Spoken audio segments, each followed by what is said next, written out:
Hello everyone, welcome to a new mini blog.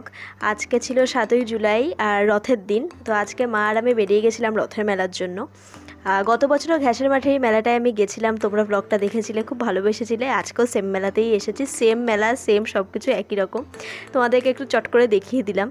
তো মেলায় তো অ্যাজ কিছু আমাদের করার মতো ছিল না, আমাদেরকে দেখিয়ে দেওয়ার পরে চলে গেলাম মেইন জিনিসে, যেটা হচ্ছে পাঁপড়, জিলিপি, এই সমস্ত। তো এই ছোটো জিলিপিগুলো না এত সুন্দর ছিল খেতে, আমরা এই জিলিপিগুলোই নিলাম। আর এই নিমকিটা জাস্ট কোনো কথা হবে না, ভীষণ ভালো লেগেছিলো। তো এইগুলো কেনার পরে চলে গেলাম পাঁপড় কিনতে, যেটা ছাড়া রথের মেলা কিন্তু একদম অসম্পূর্ণ। তো এইখান থেকে মেলাকে দেখে টেকে কেনাকাটি করে টাটা বাই বাই করে আমি চলে গেছিলাম ফুচকা খেতে, কারণ সেদিনকার প্রচণ্ড ফুচকা ক্রেভিং হচ্ছিলো। তো আমি গিয়ে একটুখানি ফুচকা খেয়ে নিলাম, আর এটা না আমাদের এলাকার বেস্ট ফুচকা। তো যাই হোক, ফুচকা টুচকা খেয়ে নিয়ে ওখান থেকে চলে আসলাম ঝটপট করে বাড়িতে এসে যে খাবারগুলো এনেছিলাম সেগুলোর সাথে চা সহযোগে আজকে সন্ধ্যাটা শেষ করলাম। শুভ রথযাত্রা সবাইকে, দেখা হচ্ছে পরে মিনি ব্লগ।